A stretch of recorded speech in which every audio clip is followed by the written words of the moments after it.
رحت سينما جالاكسي مول طنطا، دخلت فيلمين ورا بعض، ذا كرو وبلينك توايس. بلينك توايس افضل بكتير من ذا كرو، فخلينا نتكلم عن ذا كرو الاول نخلص منه. الفيلم من بطولة بيل سكارسجارد واف كي 8 ويجز وداني هيوستن عامل دور الفيلن، ومن اخراج روبرت ساندرز. ده تالت فيلم ليه من ناحية الاخراج بعد سنو وايت اند ذا هانتسمان وجوست ان ذا تشيل. الفيلم ريتد ار، غير صالح للمشاهدة العائلية، فيه شوية مشاهد جنسية ومشاهد عنيفة دموية سوداوية، مناسب اكتر لو تدخلوا لوحدك او شلة شباب داخلين فيلم للسهرة. هنتكلم عن السوداوية دي كمان شوية، لكن قصة الفيلم بتدور عن إيريك وتشيلي بيتعرفوا على بعض في مؤسسة إعادة تأهيل نفسي، بيهربوا من المؤسسة، بيقعوا في حب بعض، ولكن بيجي شوية أشرار بيموتوهم. بنعرف إن تشيلي عندها ماضي مظلم، في شخص شرير متعاقد مع الشيطان بيمتص أرواح الناس الكويسين، ولكن بشكل ما سوداوي ودارك وشعوذي جدا. إيريك بيقدر يرجع تاني للحياة، ولكن المرة دي عنده قدرات خارقة، فبيقرر ينتقم من الاشرار دول عشان ينقذ حب حياته. عاجبني اخراج روبرت ساندرز جدا، ميال اكتر للستايل الدارك الجوثيك الديمونيك، عامله بشكل حلو جدا في الفيلم ده، وخصوصا اسمه ذا كرو الغراب، وبالتالي بنشوف كمية غربان في كل حتة. بيعرف يصور في اماكن كتير ومتنوعة، ومشاهد في وسط البلد، مشاهد في غرف مظلمة، مشاهد في شوارع ضيقة، مشاهد تحت المية، وكانت حلوة قوي بصراحة. الفيلم فيجوالي ستانينج، مدي طابع سوداوي ومظلم لكل كادر، عامل صورة سينمائية حلوة جدا، مطعمها بموسيقى تصويرية برضو سوداوية وحلوة. الفيلم تحسه دراكولا قوي، مصاصين دماء او حاجة زي توايلايت، ولكن بيفكرني قوي بمسلسل ذا ساند مان اللي كان مسلسل مبهر من ناحية الكتابة. كمان فيه اهتمام كبير بجسم بيل سكارسجارد، ملفتة للانتباه قوي، كمية التاتوهات اللي على جسمه مدياله كاركتر ديزاين وكاريزما مش طبيعية، واختيار الممثل نفسه بيل سكارسجارد في الدور ده الكاستنج ممتاز. زي ما شفناه عمل شخصية بيني وايز في ثنائية ات ملم،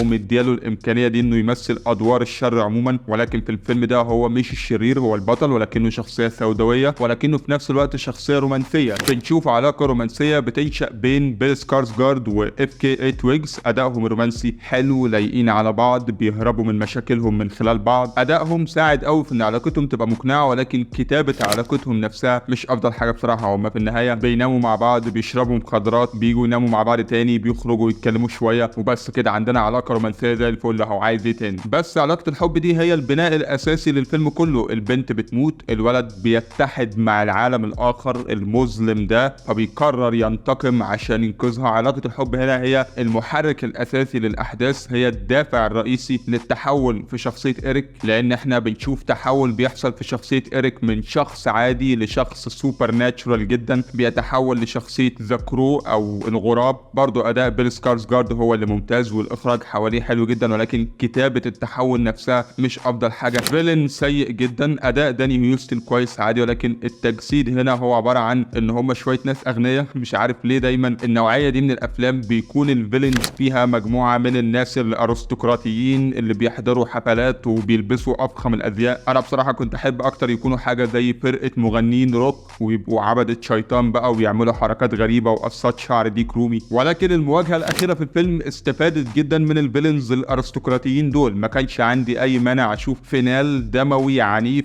جور قوي، في ذبح وتقطيع وحاجات روشة، وفي نفس الوقت في موسيقى أوبرا شغالة في الخلفية. وطبعا ومن ثم النهاية برضو نهاية كويسة لحد ما، جريئة مؤثرة، وعجبني النهاية مش نهاية أكتر ما هي بداية لعالم جديد وصعود بطل خارق جديد، بحيث لو الفيلم نجح تجاريا ونقديا نعمل منه أجزاء بقى وسلسلة والكلام ده. فيلم ذا كرو تقييمي ليه 5 من 10 6 من 10، مش هتفرق. لو انت عموما بتحب الستايل ده في الافلام هتشوف الفيلم وجبة خفيفة ممتعة للسهرة، لكن لو مالكش خلق الجونرا دي ما تتعبش نفسك، الفيلم مش حلو. دي كل حاجة عندي الفيلم ده. قولي رأيك في الكومنتات، ما تنساش تعمل لايك واشترك في القناة، ونخش على بعض.